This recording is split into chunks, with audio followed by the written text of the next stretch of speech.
What's up, family? Gerald the Bossman here. You're tuned into the Bossman Show on AM 1010, AM 1430, 1055 The King. Let the King out at 105theking.com and the Bossman Show at bossmanshow.com. Hit me up on Instagram, The Bossman Show, Twitter at Bossman Show, and Facebook, Bossman Show. It's the Bossman on your radio. Listen to the Bossman Show with your host, JR, Saturdays at 9 a.m. right here on AM 1010, The King. BS3 Network, changing the way you watch TV. Yes, BS3 Network, changing the way you watch TV, covering content and hot topics from A to Z, sports, music, society and culture, movie reviews, you name it, we have it. Check it out on bs3network.com or check us out on Roku, BS3 TV on Roku, as well as check out your favorite podcast on all podcast platforms or Spreaker.com/BS3 Network.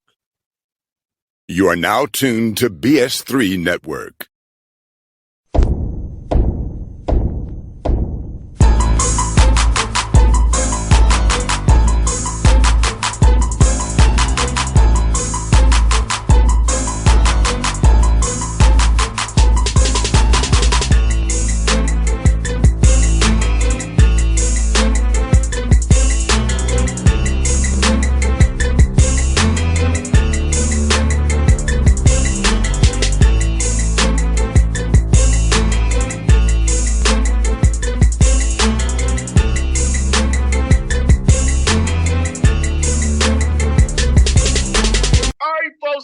Bossman Show, special guest with me, Florida State Seminoles head coach Loucks, who I was talking off there about. We share some common bonds here, man, with the Atlanta, man. I had to read on my birthday, man. So he's here with me on the Bossman Show. Luke, good to see you, brother. How life as the head coach of your alma mater, man?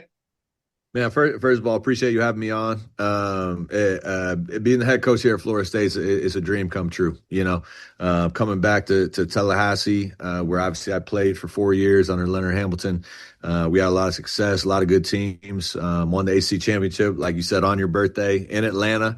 And just had overall great 4 years, 4 NCAA tournaments, won a lot of games here, but also for my family, man. My wife was a swimmer here at Florida State. Both of us grew up in Florida. So to come back and show our kids, you know, where we met and where our life really took a turn for the better, is really, really surreal being back. And then obviously getting to do something I love every day and coaching basketball and helping these young guys reach their dreams. No doubt, Luke. I'm asking, man, on my birthday that day, 2012, man, 13 assists, man. The most in championship history at the time, man. So talk about that, man. Just coming out there playing so well, getting everybody involved and it all working for you. I was at that game, so I remember I was there. I was a young radio dude then, but I was there very, very well. Yeah, no, that was a fun game, man. We for whatever reason we just had Carolina's number that year. The night before, we beat a really, really good Duke team. And they had a heck of a team too, man. And then obviously playing Carolina in the ACC championship game. They had, I don't know how many pros on that team, but so much. Actually, I ended up coaching Harrison Barnes with the Sacramento Kings, so I got to rub a little dirt in when I saw him again because he was on that team. They had so many pros on that team, man. But we had an older team, which always helps at this level. We had a lot of experience, a lot of age, a lot of toughness, and guys made shots, man. Everyone talks about my 13 assists that game. That doesn't happen if guys aren't making shots. All of our shooters were hitting, our big guys were rolling and finishing everything I dished to them. So that was a great game and a historic game for Florida State, winning our first ACC title, and I was just so happy and fortunate to be a part of it. Look, I ask you about a friend of mine, lives on the street from me. Tongue and Doug was one of your teammates. Tell me about TD, how it was to play with him. I know he's still playing ball in Europe, even still this day, man. So I was playing with my guy, TD, up the street from me. TD, a lot of NBA guys call him Tada. Just a great dude, man. He was a senior when I was a freshman, and he was an all ACC. Some say, I would say he should have won ACC Player of the Year that year. But just had an unbelievable knack for scoring the basketball and defensively, all defensive performer. Played quite a while, a number of years in the NBA for a couple different teams. Just had an unbelievable career, but he's a great dude, man. One of the teammates that always had a smile on his face. He was an ultra competitor, but also balanced that with just being a really good teammate and a good dude. I actually texted with him this morning. So he said he's got one more year left to playing. It was his dream to always play until he was 40 years old, and he turns 40 this year. So one of those guys that just has an unbelievable career and one of Florida State's finest competitors. Yeah, I'm a few months older than TD, so we're both born in the same 86. So a few months older than TD is, yeah, man. But it's that Southside Atlanta connection we have, man. Clayco, I'm in Henry County, so we've always been cool for years, man. And Harry went to Falcons, his brother Harry too, so still cool with him as well. So they have a great family, man. I love going at their foundation every Christmas time. No, their pops did a great job building that up, and the cool part when Tony played here as a senior, his brother Harry was his career was taken off with the Atlanta Hawks. I'm sorry, the Atlanta Falcons. And what was cool is they would have a bye week, and Harry would come to town, and so we would be watching him on Sundays. And then the next thing you know, he's sitting in our living room hanging out with us. And he would bring some of his teammates. They would hoop with us. It was just a really cool thing for me as a freshman to go through. Like, dang, this is pretty cool, man. I get to play with Tony Douglas, one of the best college basketball players in America, and his brother's playing on Sundays and hanging out with us on the bye weeks. So it was pretty cool, man. A pretty cool story, Luke, was like they had a Douglas Brothers Foundation event. I'm dressed up, so I'm out there hooping with these dudes and say Stacey Adams out there. So yeah, I love it. That's great. So it was a fun day we had. Harold was the Titans then. Tony, I think, was the Knicks at the time. So yeah, it was a fun event. But it was like, said, "Come on, man!" I was out there, Stacey Adams sliding up and down the floor, but I was out there, man. That's great. Yes, indeed. Well, let me ask you, Luke, man, for you, this summer for you, what you've been a new head coach here, how's it been for us trying to structure practices here? Has it been mostly team stuff, or is individual drills mixed in? Or we're trying to let guys play to figure out what do you have with having a whole new team? Yeah, both. Before we even got to practice, obviously, you got to build your staff. You got to get your feet under the ground. You got to hit the recruiting trail. And then the portal opened, I think, probably 15, 20 days into the job. So we had to prepare for that. We signed 6 or 7 guys out of the portal, which I thought we did a heck of a job in terms of the style we want to play and just the brand of basketball we want to have at Florida State. Going to get guys that fit that, going to get guys that we believe could have a tremendous career here and beyond, So we got 6 seniors. We signed a couple freshmen, and then we filled in our roster. So that was fun. That was a lot of fun to put that together like quickly. Is you get the job and you got to hit the ground running. But then getting into the workouts and practice, the biggest thing I want to accomplish a few things. I want every player this is our last week of working out this week, but I want every player to leave Florida State on their summer break here for the next few weeks feeling like individually they improved, right? Their skills got better, their conditioning got better, they got stronger, they got faster, they got more agile, all of those things, which eventually will help them be better basketball players. So I think we did a good job of that. And then number 2, I want them to have a feel and an understanding for the way we want to play, right? We want to play super fast. We want to share the ball. We want to be gritty and tough defensively and difficult to score on. And then what goes into that? And can we train on those things every day? And I thought our staff did an incredible job. Our players did an incredible job, not only grasping what we were teaching them, what we were coaching them, but taking it and running with it. So I'm really excited about this team. I feel like we got a good combination of age, experience, toughness, and a ton of skill. We got a ton of shooting, a ton of versatility, and a ton of guys that can make a lot of different plays on the court.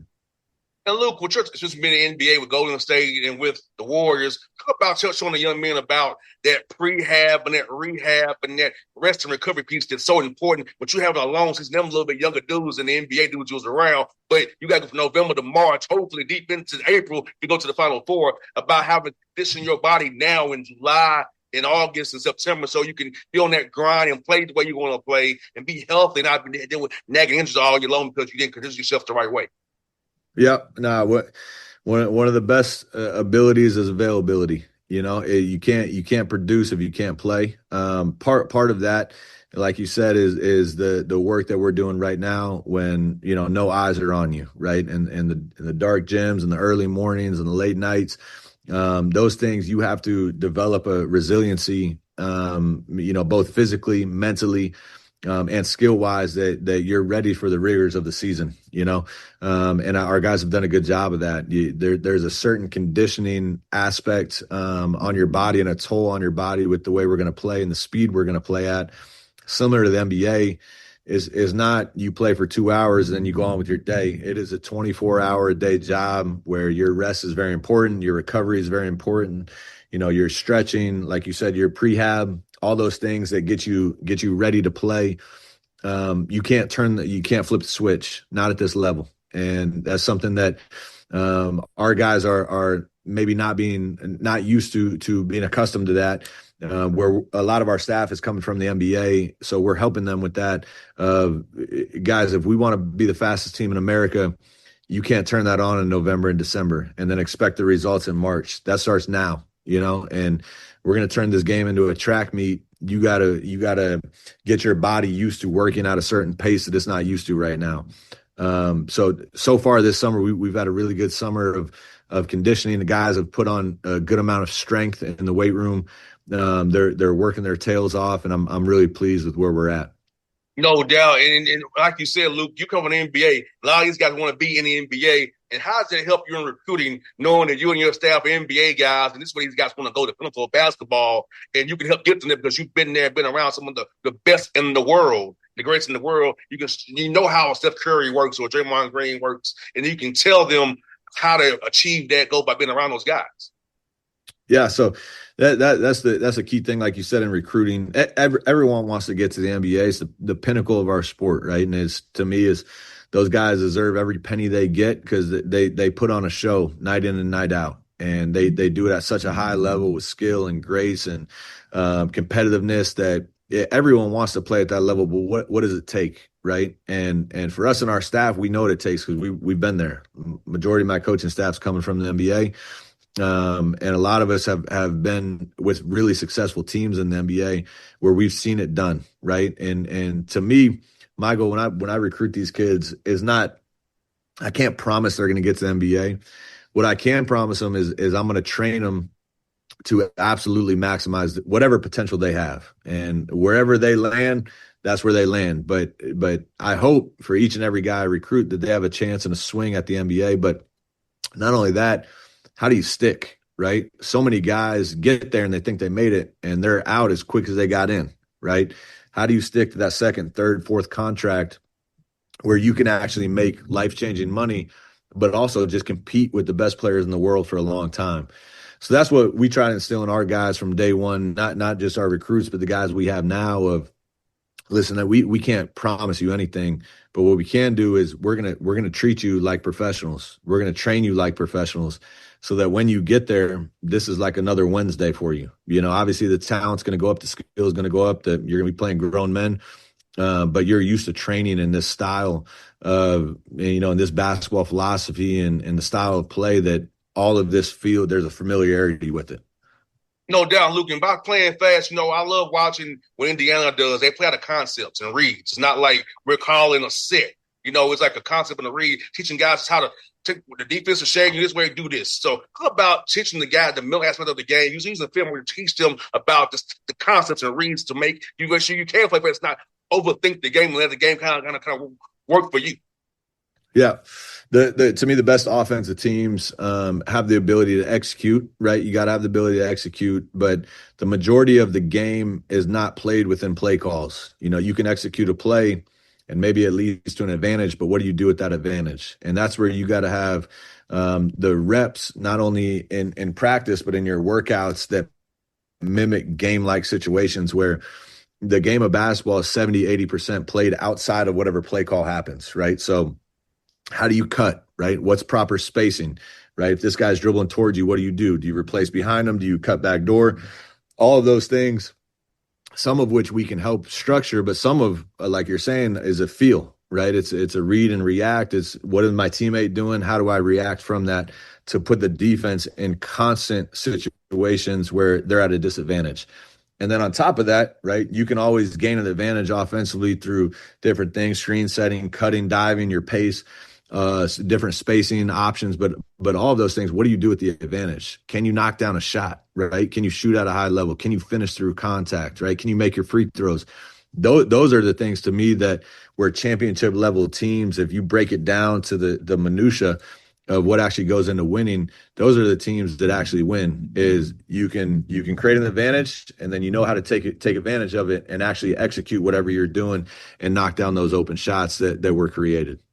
And Luke, look at your roster, man. It's very versatile defensively. You can do a lot of different coverages that you want to run. You can hard head some, you can stunt some, you can blitz, you can ice, what you want to do. Talk about when you build your roster defensive, think about how you be multiple and defensively so you're not stuck just doing one thing. We can do multiple coverages and cause defense conflict that way and make teams take tough shots so you can get out in transition and run and get easy break points early. Right.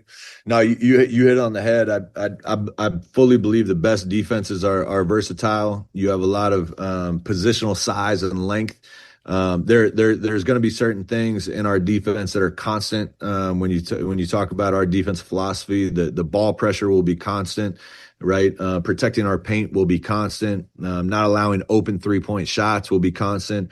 Not putting opponents on the foul line, right? Playing defense without fouling, but there has to be a certain physicality, right? So walking that fine line of physicality without putting teams on the free throw line is sometimes tough to learn.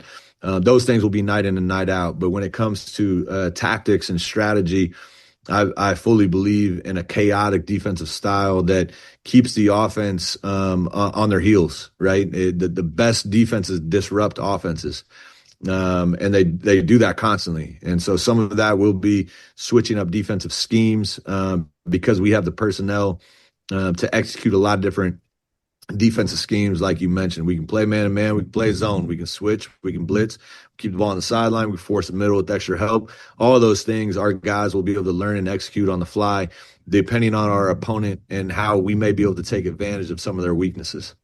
Got two more for you, Luke. One on being scheduling games, man. So I know a lot of schedules probably done for you before you get out there. So what you taking over scheduling going forward? How you going to post non-con to get your guys prepared for that tough 18-game ACC slate? Yeah, the biggest thing, and a lot of people probably call me a little crazy. As a competitor, I want to play the best teams. You know, I want to face up, and that's why we scheduled Houston. You know, we're going to play Houston at the Toyota Center. You know, where the Houston Rockets play, because to me, Kelvin Sampson is one of the best coaches in college basketball. He's taken his teams to the Final Four. They're a tough team that really understands how to play.